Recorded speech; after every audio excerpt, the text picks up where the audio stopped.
In this video, we will discuss Kaldor-Hicks welfare criterion. This is part 3 of the 6 videos on compensation criteria of social welfare. Part 1 is related with the introduction of this criteria. Part 2 is related with assumptions. Part 4 is related with the Sato-Busky paradox. Part 5 explains Sato-Busky double criterion, and part 6 presents criticism of this criteria. Here in part 3 we will discuss Kaldor-Hicks welfare criterion.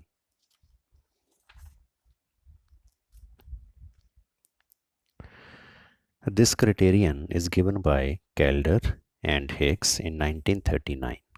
1939 में Kaldor and Hicks ने ये criteria दिया है. Kaldor's criterion helps us to measure the welfare implications of a movement in either direction on Edgeworth contract curve. जैसे हमने introduction वाली videos में बताया हुआ है कि ये मान लो एजवर्थ कॉन्ट्रैक्ट कर्व है. इसके किसी भी पॉइंट पर अगर हम मूवमेंट करते हैं इस लाइन के ऊपर, यहाँ से राइट जाते हैं या यहाँ से लेफ़्ट आते हैं, तो उससे वेलफेयर इंक्रीज़ हुआ या नहीं, वेलफेयर की क्या इम्प्लीकेशंस हैं, वेलफेयर कम हुआ या ज़्यादा हुआ, उसकी स्टडी है ये. According to Kaldor, if a certain change in economic organization or policy makes some people better off and others worse off, किसी इकोनॉमिक पॉलिसी से अगर कुछ लोग बेटर ऑफ हो जाएं और कुछ लोग वर्स ऑफ हो जाएं, क्योंकि जब हम एजवर्थ कॉन्ट्रैक्ट कर्व के ऊपर मूवमेंट करते हैं तो ऐसा ही होता है कि यहाँ से अगर हम यहाँ पर जाते हैं तो एक को बेनिफिट होगा, दूसरे को लॉस होगा. ये जो चीज़ है, then that change will increase social welfare if, ये बहुत इंपॉर्टेंट है, if those who gain from the change could compensate the losers and still be better off than before. जैसे यहाँ पर अगर हम देखें, ये मान लो ए इंडिविजुअल है, ये मान लो बी इंडिविजुअल है, तो जब हम यहाँ से यहाँ पर जाएंगे तो ए को बेनिफिट होगा, बी को लॉस होगा. तो जितना ए को बेनिफिट हुआ, अगर वो उस बेनिफिट में से कुछ हिस्सा बी को दे दे ताकि बी का लॉस कवर हो जाए और फिर भी ए बेनिफिट में ही रहे, उसको हम कहेंगे कि इस चेंज से वेलफेयर में इंक्रीज हुआ.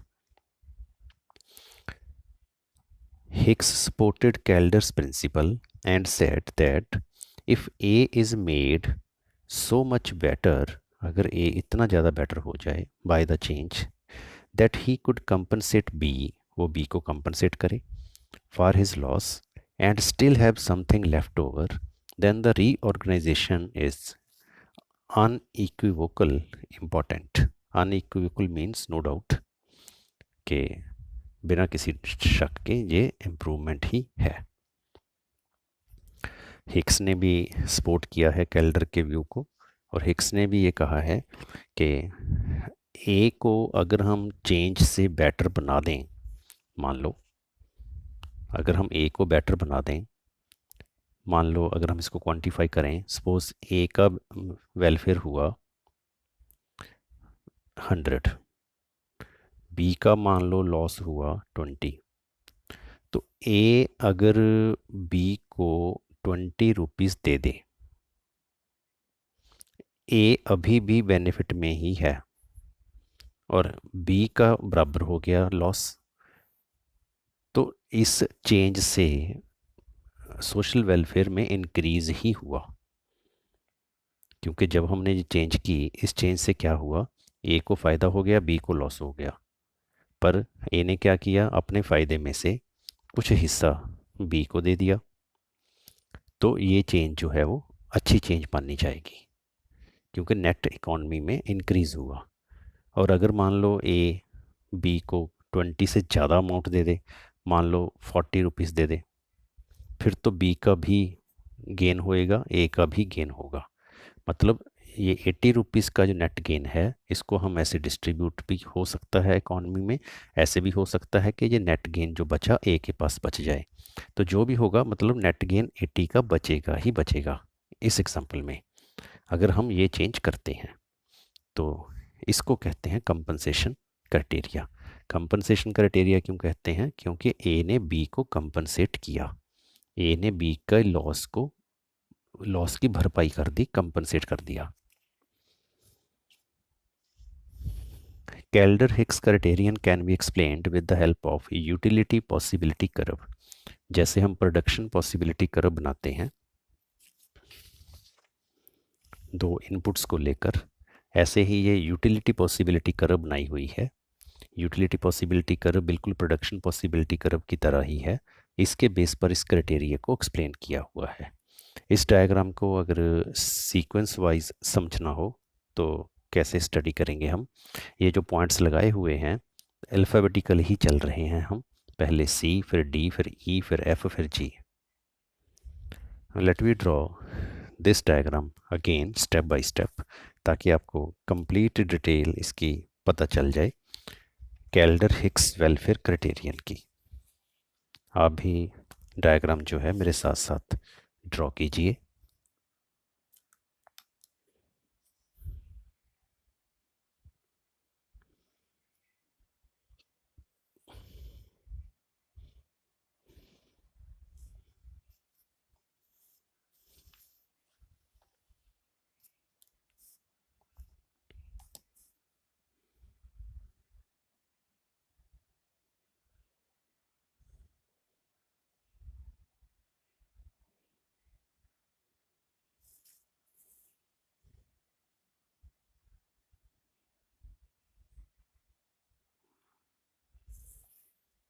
ये है हमारे एक्सिस,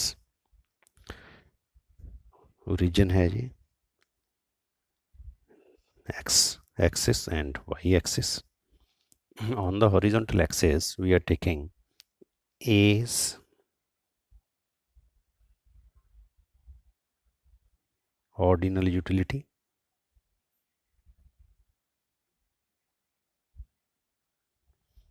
ये कोई इंडिविजुअल है, ये हमारी एजम्पशन है कि यूटिलिटी को हम ऑर्डिनल नंबर में मेज़र कर सकते हैं।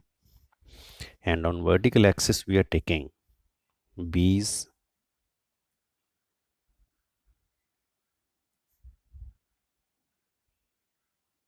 Ordinal utility.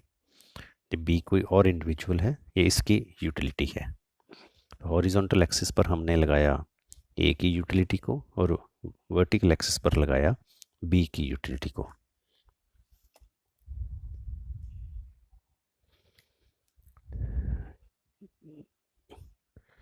ये मान लो है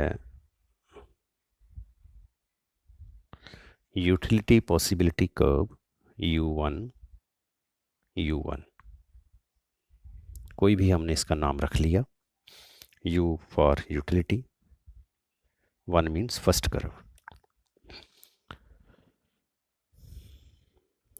अब ये जो कर्व बनती है यूटिलिटी पॉसिबिलिटी कर्व, ये कर्व एजवर्थ कॉन्ट्रैक्ट कर्व को कमोडिटी से निकालकर यूटिलिटी एक्सिस पर जब हम ड्रॉ करते हैं तो ये बनती है प्रोडक्शन पॉसिबिलिटी कर्व, और जिसके बेस पर हमने बनाई है यूटिलिटी पॉसिबिलिटी कर्व। इसकी जो एग्जैक्ट डेरिवेशन है ये कैसे ड्रॉ होती है एजवर्थ कॉन्ट्रैक्ट कर्व से, ये पॉसिबिलिटी कर्व कैसे बनती है, इसके लिए हमने जनरल इक्विलिब्रियम की 7 वीडियोस बनाई हुई हैं, उन वीडियोस में आप देख सकते हो, ये सेकंड पार्ट में है।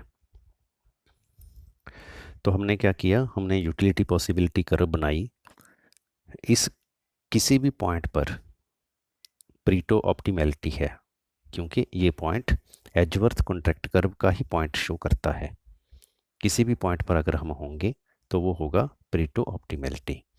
तो अगर हम इस पॉइंट के बाहर हैं, इस लाइन के बाहर हैं, इस लाइन से अगर हम इस लाइन पर जाते हैं, इस पॉइंट से इस लाइन पर जाते हैं, इसका मतलब प्रीटो ऑप्टिमैलिटी हमें मिल रही है, एफिशिएंसी बन रही है, पर जब हम इसी लाइन पे एक पॉइंट से दूसरे पॉइंट पर जाते हैं तो उससे क्या होगा, वेलफेयर का क्या एनालिसिस है, वेलफेयर बढ़ेगा या कम होगा, वो चीज़ प्रीटो ने डिस्कस नहीं की। वो अब हम करने लगे हैं केल्डर हिक्स मॉडल में, कॉम्पनसेशन क्राइटेरिया में। Now initially suppose there is point C, पहले मान लो सी पॉइंट पर हैं हम। अब सी पॉइंट पर अगर हम देखें एट दिस पॉइंट,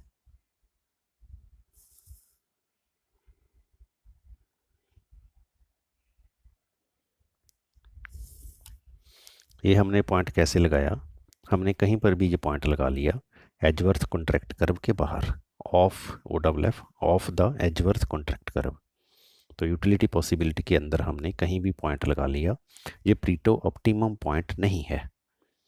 जब हम यहाँ से इस लाइन पर जाएंगे वो प्रीटो ऑप्टिमम होगा। अब ये सपोज है x1, ये मान लो है y1। अब ये x1 y1 का क्या मतलब है, हम मान लो सी पॉइंट पर हैं, ए की जो यूटिलिटी है, ए की यूटिलिटी है x1 और बी की जो यूटिलिटी है, बी की यूटिलिटी है y1। अब जो प्रीटो ऑप्टिमम पॉइंट है, प्रीटो ऑप्टिमम पॉइंट क्या बताता है कि जब हम यहाँ से सी पॉइंट से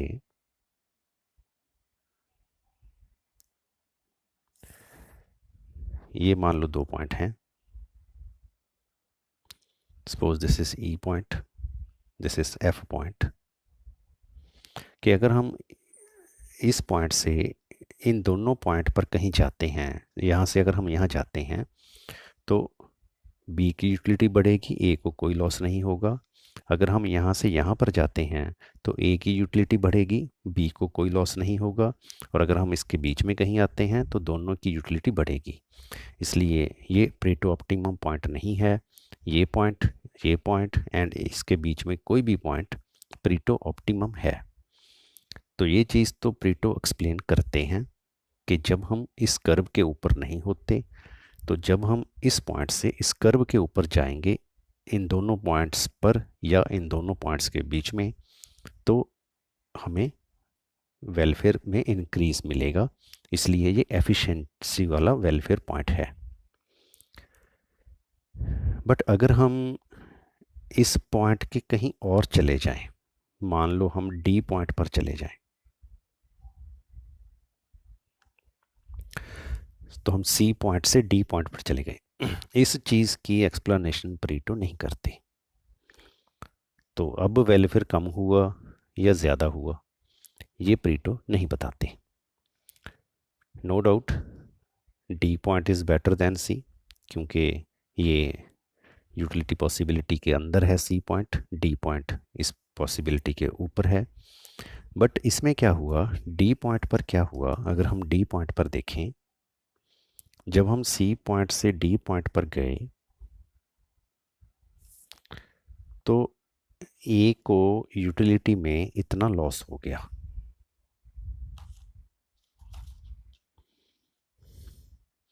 x1 x0 इतना लॉस हो गया। और अगर हम बी की साइड देखें,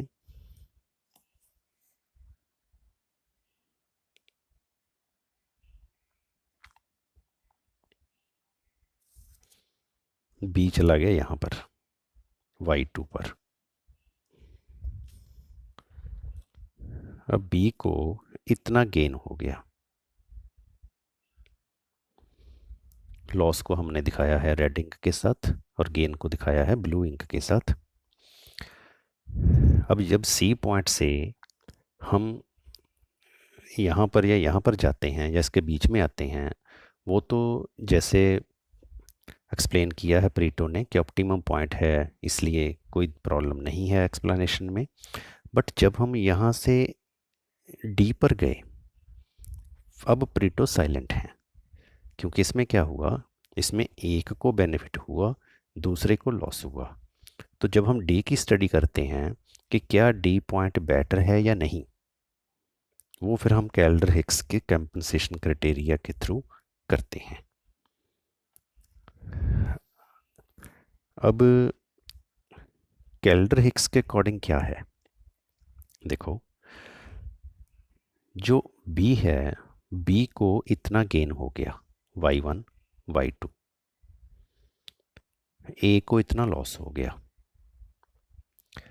अगर बी ए को इतना लॉस दे दे अपने गेन में से,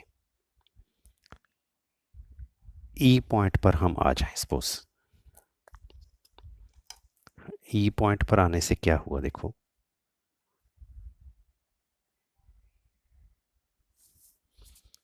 ई पॉइंट पर आने से बी का वेलफेयर कम हो गया, यूटिलिटी कम हो गई इसकी, क्योंकि बी ने क्या किया, इतना अपना यूटिलिटी ए को दे दी, तो ए का ये लॉस जो था वो ख़त्म हो गया, क्योंकि जो ई पॉइंट है, ई पॉइंट पर एक्स पहले वाले पॉइंट पर ही है, x1 पर जो सी पर था, और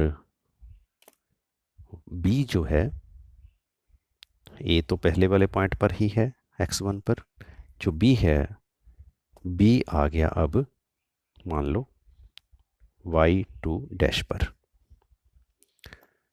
बी का जो वेलफेयर है, बी का जो गेन है, बी का गेन कम हो गया, बट अभी भी इसके पास नेट गेन इतना है बी के पास, और ए पहले वाली पोजीशन पर ही है। तो इसलिए हम क्या कहते हैं कि डी पॉइंट जो है, डी पॉइंट बेटर है, क्योंकि डी पॉइंट से क्या हुआ, हम ई पॉइंट पर जा सकते हैं। जो ए का लॉस हुआ था वो बी ने कंपनसेट कर दिया, पर अभी भी बी का इतना गेन है। और अगर मान लो हम डी से यहाँ पर आ जाएं, सपोज जी पॉइंट पर आ जाएं, तो जी पॉइंट तो दोनों के लिए ही बेटर है, क्योंकि जी पॉइंट पर क्या होगा, आप अगर देखो रफली, तो जी पॉइंट पर x1 से x2 मान लो चले जाएंगे, y1 से मान लो y2 पर चले जाएंगे, तो दोनों का ही बेनिफिट होगा। और जी पर जाना इजी है डी से रीडिस्ट्रीब्यूशन के साथ, सी से हम जी पर नहीं जा सकते, सी से डी पर जा सकते हैं, तो डी बेटर पॉइंट है comparative to C. This was the Kaldor Hicks criterion, कि अगर हम एक यूटिलिटी पॉसिबिलिटी कर्व के अंदर हैं तो उसके ऊपर जाना बेटर है। अब यहाँ इसके बीच में जाना बेटर है, ये तो पता ही है हमें, पर इसके बाहर जाके भी क्या वो बेटर है या नहीं, वो कंपनसेशन क्राइटेरिया के थ्रू बन गया कि ये बेटर पॉइंट है। अब ऐसे ही हम एक और पॉइंट शो कर सकते हैं डायग्राम में एक और तरीके से।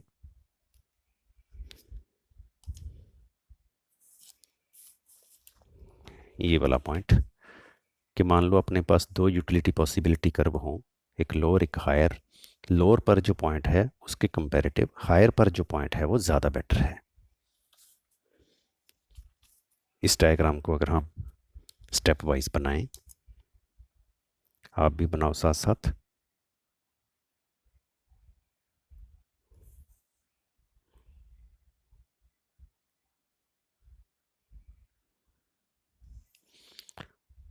Origin X axis horizontal, vertical Y axis, यहाँ पर है एज ऑर्डिनल यूटिलिटी जैसे हमने पहले बनाया था,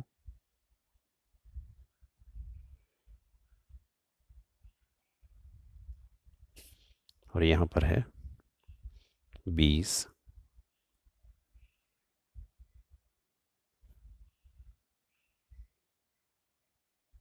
ऑर्डिनल यूटिलिटी। नो सपोज कोई हमारे पास इनिशियल यूटिलिटी पॉसिबिलिटी कर्व है, suppose this is u1 u1,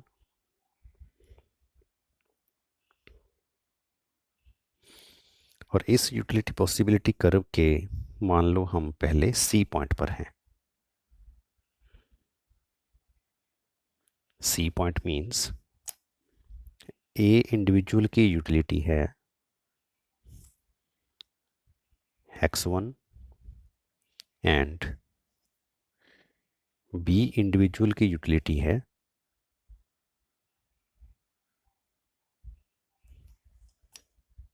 suppose y1।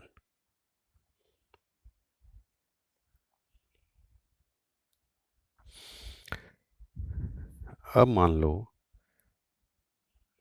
हमारे पास एक और यूटिलिटी पॉसिबिलिटी कर्व है। इकॉनमी में किसी भी इम्प्रूवमेंट की वजह से, किसी भी कारण की वजह से मान लो जो यूटिलिटी पॉसिबिलिटी कर्व है वो हायर पर शिफ्ट हो गई। मान लो U1 से U2 पर आ गए हम।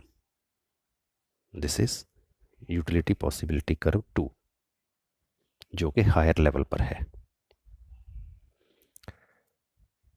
अब हम क्या शो करना चाहते हैं कि इस higher level utility possibility curve के ऊपर अगर मान लो हम परीटो के अकॉर्डिंग देखें तो इसके बीच बीच में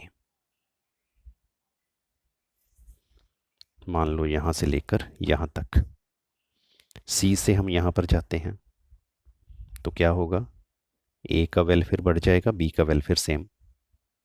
सी से हम यहाँ पर जाते हैं, बी का वेलफेयर बढ़ जाएगा, ए का वेलफेयर सेम। इन दोनों पॉइंट्स के बीच में कहीं भी जाते हैं तो ए एंड बी दोनों का वेलफेयर बढ़ जाएगा। तो इस पॉइंट से लेकर इस पॉइंट के बीच में कहीं भी हम जाएं तो प्रीटो के अकॉर्डिंग वेलफेयर ज़्यादा हो जाएगा, नो डाउट। बट अगर हम इन पॉइंट्स के बाहर कहीं जाएं, मान लो हम यहाँ पर चले जाएं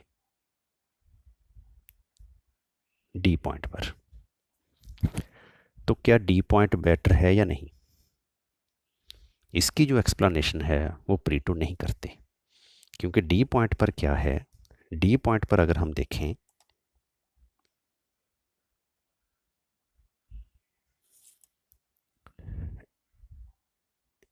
ए का वेलफेयर इंक्रीज हो गया x1 से लेकर x2।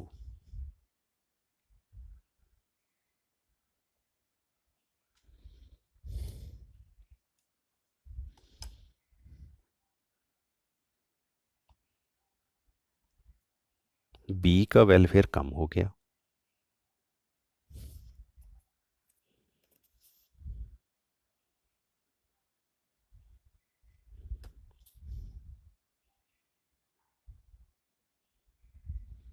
y1 से लेकर y0।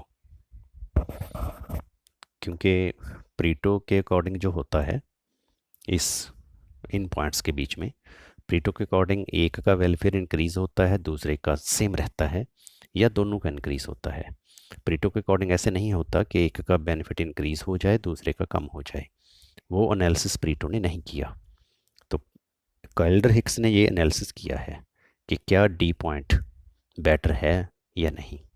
अब इन्होंने कैसे एनालिसिस किया है कि अगर मान लो किसी चेंज के साथ हम सी से डी पर चले जाएं और उसके बाद जितना बी को लॉस हुआ ए अपने गेन में से उतना बी को कंपनसेट कर दे तो बी पहले वाले पॉइंट पर ही आ जाए इसके अगेंस्ट, तो हम यहाँ पर आ जाएं। ये मान लो पॉइंट है ई। तो इसमें क्या हुआ, इसमें जो बी था वो अपने पहले वाले पॉइंट पर ही आ गया। ए का जो गेन है वो थोड़ा कम हो गया, ये मान लो है x1 डैश। तो ए का गेन थोड़ा कम हो गया,